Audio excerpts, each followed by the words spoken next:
네, 안녕하십니까. 예사랑교회 심호하고 있는 김경준 목사입니다. 오늘은 분노의 해결 이런 제목으로 말씀을 드리겠습니다. 본문은 에베소서 4장 25절에서 32절입니다. 제가 본문을 봉독하겠습니다. 그런즉 거짓을 버리고 가까이 이웃으로 더불어 참된 것을 말하라. 이는 우리가 서로 지체가 됨이니라. 분을 내어도 죄를 짓지 말며 해가 지도록 분을 품지 말고 마귀로 틈을 타지 못하게 하라. 도적질하는 자는 다시 도적질하지 말고 돌이켜 빈궁한 자에게 구제할 것이 있기 위하여 제 손으로 수고하여 선한 일을 하라. 무릇 더러운 말은 너희 입 밖에도 내지 말고 오직 덕을 세우는데 소용되는 대로 선한 말을 하여 듣는 자들에게 은혜를 끼치게 하라. 하나님의 성령을 근심하게 하지 말라. 그 안에서 너희가 구속의 날까지 인치심을 받았느니라. 너희는 모든 악독과 노함과 분냄과 떠드는 것과 해방하는 것을 모든 악의와 함께 버리고 서로 인자하게 하며 불쌍히 여기며 서로 용서하기를 하나님이 그리스도 안에서 너희를 용서하심과 같이 하라. 아멘. 지금까지 제가 설교 말씀을 드린 내용이 주로 예수님이 하나님 아들이시고 우리의 구세주가 되신다, 구원자가 되신다, 이런 내용을 중심으로 말씀을 드렸습니다. 왜냐하면 유튜브에 듣는 분들 중에는 몇 분은 아직 예수님 믿지 않기 때문에 그분들을 위해서 그런 설교를 했고요. 그 과정에서 제가 이 성경적인 이 구원의 원리 혹은 인간의 문제 해결의 원리 이런 것들도 율법이 아니고 은혜라든가 이런 말씀을 드렸습니다. 이제 그런 원리들을 이용해 가지고 오늘부터는 사람에 일어나는 여러 가지 정서적인 문제들, 이모셔널 이슈, 그런 것을 어떻게 우리가 해소할 수 있는가, 이러한 것을 말씀을 나누고자 합니다. 오늘 첫 번째는 이 분노에 대해서 제가 말씀을 드리고자 하는데요.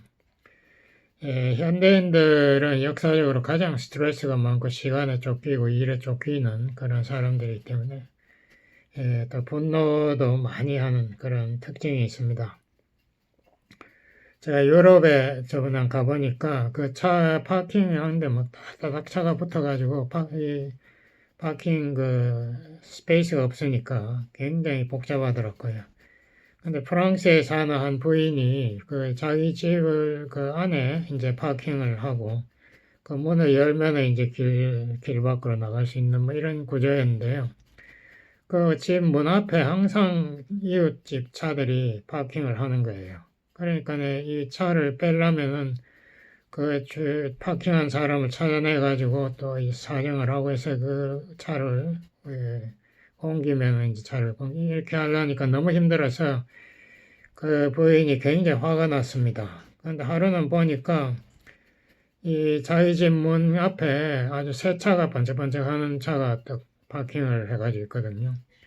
그래서 부인이 화가 난 김에 부엌에서 칼을 들고 나왔습니다. 그리고 그 차에다가 흠집을 쫙쫙 냈어요. 그래도 분이 안 풀려서 또 이제 페인트를 한 통 들고 나와가지고 그 차 위에 확 부어버렸습니다. 그렇게 하고 이제 좀 기분이 풀려서 이제 집에 들어오니까 남편이 뛰쳐나오는 거예요. 그러면서 남편이 소리를 지르는 거예요. 여보, 오늘이 우리 결혼 10주년이라서 그 기념 선물로 내가 당신에게 새 차를 선물하려고 사놨는데 누가 새 차를 이렇게 해놨느냐고 화가 나가지고 소리를 빽 질렀답니다. 그거 보고 부인이 또 너무 깜짝 놀랐겠죠. 이 현대인은 이 스트레스, 특히 운전하면서 스트레스를 많이 받습니다. 여러분도 그런 경험이 많으시겠지만. 그냥 이 차들이 확 들어왔다가 빠져나왔다가 갑자기 섰다가 이런 일이 아주 자주 일어나죠. 그래서 제가 즐겨 듣는 클래시컬 뮤직 라디오 프로그램에 보면은 작년에 그게 쭉 나왔는데요. 퇴근 시간이 되면은 분노 조절 음악 프로그램이 쫙 나옵니다. 그래서 아주 슬로우 템포로 사람 기분을 이렇게 느긋하게 릴렉스하게 만드는 그런 음악 프로그램도 있었습니다. 제가 생각에는 이 학교 우리가 배우는 그 과목 중에 이 분노 조절 과목을 꼭 하나가 있어야 되지 않나 그렇게 생각할 만큼 현대인에게는 이 분노의 문제 이것이 아주 심각하다고 저는 생각하는데요. 특히 우리 한국 사람들이 화를 잘 내는 거는 뭐 누구나 잘 아는 문제였고 제가 알기로는 몽고족이나 에스키모족이나 혹은 중동 사람들도 그렇게 화를 잘 낸대요. 왜냐하면 조상이 이게 다 몽골족 이런 사람들 조상이 다 목축을 한 그 조상들이라서 다혈질 우리 조상이 그런 사람들이에요. 우리는 농경사회에서 이 조상이 그 생활한 것이 아닙니다. 그래서 제가 보니까 그 미국에 와서도 미국 사람하고 우리하고 기질이 많이 다르다는 걸 제가 알 수 있었습니다. 우리는 기분 나쁘면 우선 얼굴 표정이 확 달라지지 않습니까? 그리고 소리를 콱 지르죠. 야단을 치고 이렇게 하는데 미국 사람들은 기분이 나빠도 표정이 변하지 않더라고요. 그렇지만은 그걸 다 기억해 있다가 나중에 자기가 적절한 기회에 그 복수를 다 하고 이러더라고요. 그래서 우리 한국 사람이 화를 내는 것이 상당히 불리하다는 걸 제가 많이 경험했습니다. 이 화를 내는 원인이 뭔가 거기에 대해서 조금 말씀을 나누고 싶은데요. 우리 화를 낸다는 그 자체는 죄가 아니에요. 여기 아까 그 에베소서 4장에도 그렇게 했죠. 본을 내어도 그러니까 본을 내지 마라가 아니에요. 본을 내어도 죄를 짓지 말. 그러니까 본 내는 게 죄는 아니다는 것을 그렇지만 본을 내면은 죄를 지을 가능성이 높아진다. 뭐 이런 이야기가 되겠죠. 그래서 화를 내는 자체는 죄는 아닌 것 같아요. 그렇지만은 화가 났을 때에 죄를 지을 가능성이 높아진다. 잠언 29장 22절에 보면 이런 말씀도 있습니다. 노하는 자는 다툼을 일으키고 분하여 하는 자는 범죄함이 많으니라. 분한다고 전부 죄가 되는 건 아니지만 죄를 지을 가능성이 매우 많다. 이렇게 잠언은 경고하고 있습니다. 아까 에베소 4장 27절에도 화를 빨리 해소하라. 해지기 전에 해소하라. 왜냐하면 마귀가 그 화를 내는 그것을 틈을 탄다. 그것을 자기의 그 영어로 foothold, 자기가 발을 디디고 들어올 틈을 주는 것이다. 뭐 이렇게 경고했습니다. 제가 이 동양 영화, 특히 한국인의 중국 영화를 보면은 이 복수를 동기로 하는 영화가 참 많다는 것을 제가 느꼈거든요. 특히 중국 영화 보면 거의 다 그래요. 특히 막 부모들이 돌아가실 때 보면 자녀들을 모아놓고 뭐 자기 원수 누구누구를 꼭 갚아라 뭐 이런 요원을 하는 걸 봤습니다. 이만큼 이 사람들이 이 복수심이 강해요. 그래서 화가 더 나는 거죠. 영어로는 get even 한 눈에는 눈으로 이해는 이해로 갚는다는 거죠. 그래서 화를 내는 자체는 제가 죄가 아니라고 말씀을 여러 번 드렸는데 화 중에도 의로운 분노도 있습니다. 구약에 보면 선지자들이 왕이 잘못했을 때에 그 악에 대해서 경고하고 분노를 나타내고 이렇게 하나님 심판을 경고하고 뭐 이렇게 하죠. 하나님도 분노한다고 적혀 있습니다. 하나님은 노하시지만 노하기를 더디하신다. 하나님 금방 우리처럼 반응하지 않고요. 이걸 한 100년씩 이렇게 몇 세대를 지나가서 심판하세요. 그래서 이 악한 자들에게 그 후손, 뭐 손자대 뭐 이럴 때 비로소 심판을 하시더라고요. 그래서 우리 하나님은 굉장히 기회를 많이 주고 회개 그 메시지를 계속 보내고 이렇게 하시다가 결국은 심판을 하시는 이스라엘 역사에 보면 그런 게 많이 나오죠. 이 분노 조절에도 여러 가지 방법이 있는데요. 우리가 일반적으로 세상에 알려진 상식적인 방법을 제가 먼저 소개하겠습니다. 우리가 화를 낼 때 이거는 감정적인 폭발입니다. 그러니까 이거는 생각 안에서 뭐 내가 화를 낼까 내지 말까 생각하는 것보다 화를 내는 것보다 그냥 자기도 모르게 화가 펑 폭발하는 화산 터지시 폭발하는 거죠. 그때 엄청난 에너지가 생깁니다. 우리가 두뇌 구조를 보면은 이 감정은 저 뇌 가운데 복판 저 깊은 데서 나와요. 그러니까 원초적인 인간의 본능이라고 해서 이 굉장히 그 강력한 에너지가 거기서 나오거든요. 그러니까 이거를 조절하는 게 쉽지 않습니다. 거의 불가능해요. 그렇기 때문에 화가 났을 때 첫 번째로 사람들이 상담학자들이 이야기하는 게 타임아웃을 잠깐 스탑하라 이거죠. 그래서 잠깐 멈추고 집 밖에를 집에서 싸웠다면 집 밖에 우선 나가서 산책을 하든지 운동을 하든지 하라. 혹은 내가 좋아하는 취미 활동을 하라.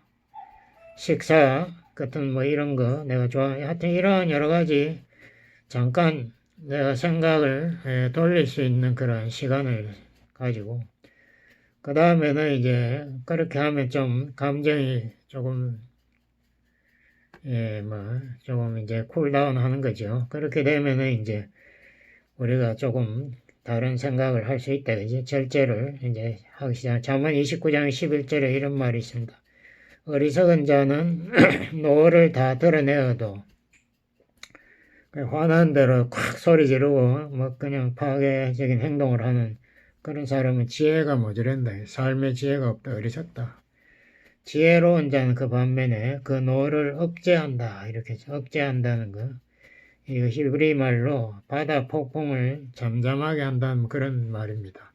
그러니까 우리 분노가 바다 폭풍같이 그냥 격동을 하는데요. 그걸 잠잠하게 하려면 많은 수련, 인내가 필요하다. 그것이 절제, 자아 절제고 그게 지혜로운 자다. 잠언 14장 29절에도 이런 말씀이 있습니다. 노하기를 더디하는 자는 크게 명철하나.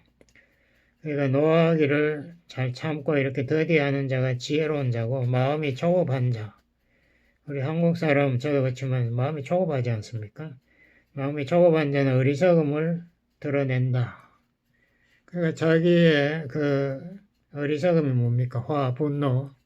그거를 쉽게 드러낸 자는 어리석은 자다라고 성경은 말하고 있습니다. 그래서 이 자아절제 이것이 참 중요하고요. 이 분노를 마음에 또 참는다고 해서 이렇게 쌓아놓으면은 그것이 자기 마음의 상처가 돼가지고 나중에 자기의 큰 해가 됩니다. 그러니까 이게 정신질환도 우울증 같은 질환도 되고 육체적으로도 병이 돼서 제가 보니까 그 남편과 사이가 좋지 않은 부인들 보면은 그 소화가 잘 안 된다는 말을 많이 들었어요. 그래서 위장 장애, 또 두통 뭐 이런 것이 자꾸 이렇게 생기는 거예요. 그래서 이 분노를 마음에 쌓아두는 그거는 지혜롭지 못해. 그게 아니고 그거를 해소하는 거, 영어로 resolve 한다는 그것이 중요한데요. 거기에 대해서는 조금 이따가 말씀드리고요. 또 어떤 세상적인 사람들은 이 act out라는 것은 분노를 어떤 행동으로 나타내는 거예요. 제가 한국 드라마 보면은 이렇게 화가 날 때, 특히 남자들이 그 자기 책상에 가가지고 그 쌓여있는 서류들을 확 집어 던지더라고요. 그걸 막 손으로 확 휘저어가지고 다 막 내던지고 이런 식으로. 그렇게 파괴적인 행동. 또 어떤 사람은 술을 막 마시고 마약을 하고 이렇게 그 액팅 아웃. 그거 다 파괴적이죠. 또 여성분들은 막 사방에 전화를 해가지고 소문을 가십을 하는 거죠. 그래서 이런 게 좋지 않은 거고요. 우리가 성경적인 해결 방법을 조금 말씀을 드리겠습니다. 이것을 성경에서는 분노를 이렇게 이걸 해결하라고 이야기하죠. 뭐 마음에 쌓아두라가 아니고 어떻게 해결하는가. 이게 파괴적인 방법과 건설적인 방법을 제가 비교해 보겠습니다. 파괴적인 방법은 이 율법적인 방법입니다. 율법이 우리 잘못한 것을 콱 지적하지 않습니까? 비판하는 거. 그거 굉장히 파괴적이죠. 잘못을 지적당하는 사람이 가만히 있으면 없어요. 다 거기 반발하고 보면 거기 다시 역공격을 하고 뭐 이렇게 자기를 방어하려고 덤비죠. 그것이 해결되는 게 아닙니다. 그 율법이 또 비판하고 또 저주하지 않습니까? 그 판단해가지고 너는 나쁜 놈이다. 넌 지옥에 가라. 이게 율법이 하는 그 역할이거든요. 그 율법에는 하나만 범하면은 모든 것을 범한 것과 똑같이 취급당하니까 이거는 뭐 벗어날 길이 없어요. 그러니까 all or nothing이 너는 싹이 노랗다 이런 것이 넌 희망 없다 이런 말이 율법적인 태도에서 나오는 말이거든요. 사람을 완전히 파멸시켜 버리는 그런 거. 그런 것은 분노를 해결하는 방법이 아닙니다. 오히려 상처를 깊게 하고 관계를 파괴시키는 방법이죠. 그래서 우리가 율법적인 방법이 아니고 건설적인 해소 방법은 먼저 에베소 4장 15절을 보면 이렇게 말했습니다. 사랑 안에서 참된 것을 하여 참된 것을 한다는 것을 사랑 안에서 영어에 보면은 진실을 말하여 speak the truth in love. 그러니까 우선 거짓말을 하면 안 돼. 거짓말하면 금방 드러나니까 사실대로 이야기하는데 그것을 상대방을 공격하기 위해서 이야기하는 것이 아니고 상대방의 이 사랑을 전달하기 위해서 사실대로 이야기한다. 그러니까 거기에는 내 자신이 잘못한 것부터 이야기가 돼야 안 되겠습니까? 그게 사랑이죠. 상대방을 공격하는 것이 아니고 그렇게 할 때 상대방이 자기의 잘못을 깨달을 수 있도록 그래서 상대방이 회개할 수 있도록 은혜롭게 상대방의 마음을 상처를 치료해 가면서 이야기하는 이러한 것이 잘하는 것이고 그렇게 해서 서로 간에 용서가 이루어지고 서로 간에 받아주고 그렇게 함으로써 관계가 회복되는 그래서 용서가 참 중요하다고 제가 몇 번 강조를 했지만은 이 분노 해결에도 용서가 아주 중요합니다. 그래서 예수님이 말하신 그 첫 번째가 빨리 화해하라 라는 말을 예수님이 많이 강조했습니다. 아까 바울도 해지기 전에 이 분노를 해결하라 라고 그래서 한국 사람들은 그런 문제가 있을 때 많은 분이 그렇게 이야기하더라고요. 시간이 해결한 시간이 이야기다. 그렇지 않습니다. 오히려 그것을 마음속에 쌓아두면은 그것이 더 깊은 상처가 생겨되게 되고 관계를 더 악화시키는 거죠. 그래서 마태복음 5장 23절 이후에 보면 예수님이 이랬어요. 너희들이 재판하러 가는 중에라도 거기에서라도 화해하려고 시도하라. 그래서 서로가 막 싸우다가 이제 재판장 앞에 가는 길에서도 마지막까지 포기하지 말고 화해하라. 얼마나 화해가 중요하다는 것을 말씀하고 너희들 예배 드리는 것보다 먼저 화해부터 하라 이렇게 말했습니다. 하나님 앞에 누구를 미워하는 마음을 가지고 예배 그게 하나님께 받아들이겠습니까? 그런 것은 안 된다. 그래서 우리가 이 화해하는 것이 훨씬 더 중요하다. 왜냐하면은 내가 누구를 미워해서 분노할 때 내 자신에게 문제가 생깁니다. 내가 바로 이 미움이라는 그 감옥 모든 사람과 대화 관계가 단절되는 그 감옥에 내가 갇히게 돼요. 그러니까 내한테 은혜가 없죠. 내가 사람에게 사랑이 없죠. 말로 사랑 외쳐봐야 내 마음에 미움이 있는데 그러니까 내 마음의 상처부터 해결하고 그 다음에 이제 사랑에 그 서로 간의 자백 또 용서 이것이 이루어져야 된다. 여기에 대해서 제가 4가지 계단 스텝을 방법을 제가 소개하겠습니다. 첫 번째로 우리 감정은 분별력이 없습니다. 그렇지 않습니까? 뭐 기쁨은 그냥 기쁜 거지 뭐 기쁜 게 이것이 좋으냐 나쁘냐 이런 것은 감정은 그런 거 생각하지 않아요. 화날 때도 그냥 화가 폭발하는 거지. 아 내가 이 화를 내야 되나 안 내야 되나 이게 옳은가 그런가 이런 생각하지 않아요. 그냥 화가 펑 나는 거죠. 그러려면 이것을 조절을 하려면은 이 감정과 다른 이성이 개입할 수 있는 그 시간을 벌어야 됩니다. 그러기 위해서는 이성 생각을 해야 이 사람이 분별할 수 있어요. 아, 내가 정말 화를 내야 되나 안 내야 되나. 이성을 도입하려면은 우리가 질문을 하는 게 제일 좋습니다.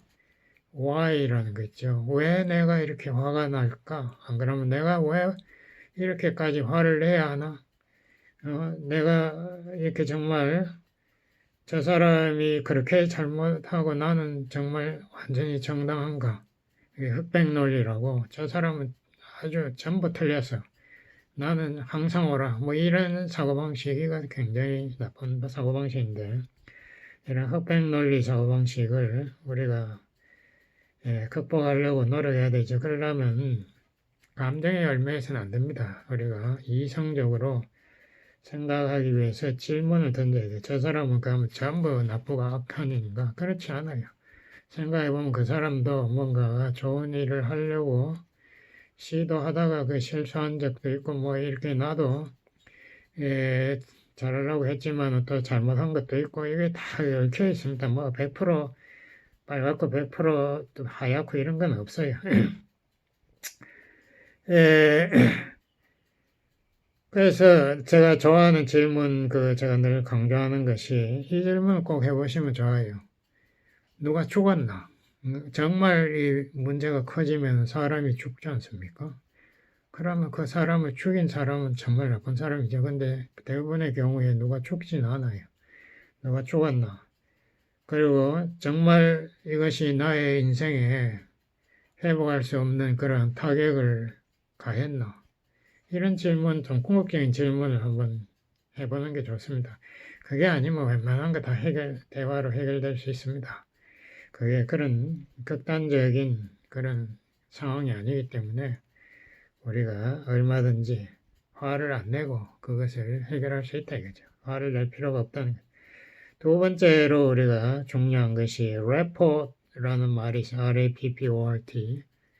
이 상담에서 제일 중요한 단어인데 이게 뭔가 뭐 공감 가지기 뭐 이런 겁니다. 그러니까 상대방의 감정을 내가 느끼기 쉽게 말하면 그런 건데요. 이게 마음과 마음 이심전심이라는 그 말이 아마 이런 뜻이 아닌가 저는 생각합니다. 그러니까 상대방이 마음을 열게 하려면은 내가 상대방의 감정을 내가 느낀다는 것을 내가 표현을 상대방에게 하면 상대방이 그것을 보고 자기도 마음을 여는 겁니다. 이게 참 중요한데요. 이 감정이 서로 간에 통하려면은 내가 상대방의 감정을 느낀다는 것을 표현하는 게 굉장히 중요해요.